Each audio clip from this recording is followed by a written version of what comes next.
Maybe you have a lot of time. Maybe you don't. Maybe you have a lot of obligations. Maybe you have time for great adventures that last 10s, 20s, up to 100 hours or so. Maybe you only have time for a few short video games. Our time is precious, that's for sure. So in the interest of time, I've compiled a list of the US released Super Nintendo games, the shortest and the longest RPGs for the Super Nintendo. Let's have a look. Soul Blazer. This was the beginning of a series of short RPGs on the Super Nintendo. Soul Blazer is an action RPG which is honestly rather fast and frantic. The game follows the journey of a hero sent by a goddess to restore the world and save its inhabitants from an evil being known as Death Toll. The standout concept of Soul Blazer is exploring a series of interconnected dungeons to release souls and restore parts of the world. It has some early Super Nintendo graphics which are a bit rough by today's and, well, the rest of the series standards, but you'll only be feasting your eyes on them for less than 11 hours or so typically. While they may be the weakest in the series with Soul Blazer, Illusion of Gaia, and Terranigma, it's totally worth designating 10 or so hours to.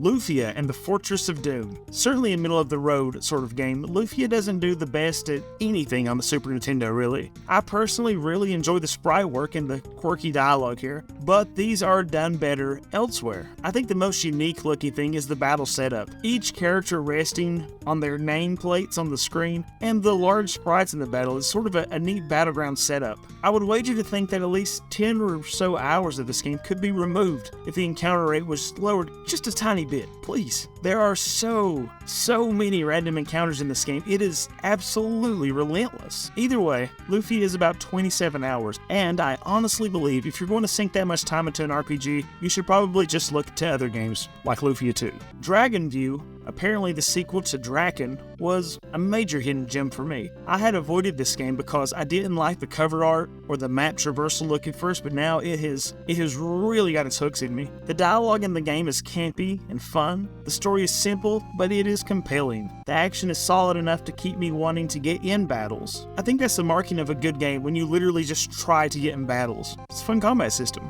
I love the side-scrolling fighting going on, just flapping my sword desperately at moths, and then I also really enjoyed seeing the boss sprites, and it really had me invested in the game. Though I haven't finished it yet, I can't see how it would outstay its short 10-hour runtime. This game is absolutely worth your time if you're into action RPGs. Tecmo, Secret of the Stars, as classic role-playing game as it comes, released for the Super Nintendo Entertainment System in 1995, this game features a traditional turn-based combat system, a pretty typical story, and some dated but colorful graphics. The story of the game follows the journey of two brothers, Leon and Maxim, as they travel across a vast world to discover the secrets behind a mysterious crystal. The most unique thing about the game is probably the ability to switch between the two brothers at will. While it is not as well known as some of the other RPGs on the Super Nintendo,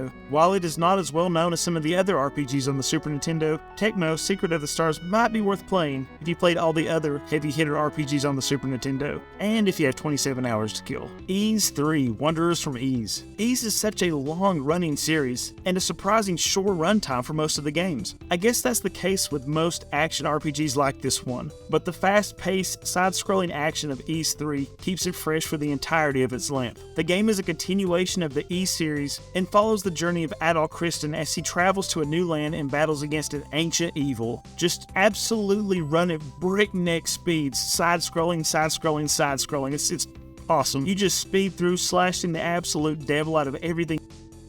It is a glorious time doing it. Enjoy that glory for the whopping 6 hours or so that it lasts. Breath of Fire. Clocking in around the same time as other heavy hitters on the Super Nintendo like Earthbound, Breath of Fire is a classic RPG game released for the Super Nintendo Entertainment System in 1994. When I played through this game, I used a fast forward feature on emulation to get through the many random encounters, and I found this way of playing the game to be super enjoyable. The game isn't going to change lives, at least not nowadays, but it's good enough. The game follows the journey of Ryu, a young boy who can turn into a dragon, thus, the Breath of Fire, as he seeks to uncover the secrets of his heritage and save the world from a growing evil. The standout feature in Breath of Fire is the combat system, which combines traditional turn-based battles with the ability to transform into a powerful dragon. Players can use Ryu's dragon powers to unleash devastating attacks and gain new abilities, toasting enemies on the field with your, you guessed it, your Breath of Fire. Dun-dun. Super Ninja Boy. Yeah, it certainly doesn't sound like an RPG. It sounds more like a cheap cartoony platform for for the Super Nintendo, but I assure you it's not. You have some early RPG graphics, think,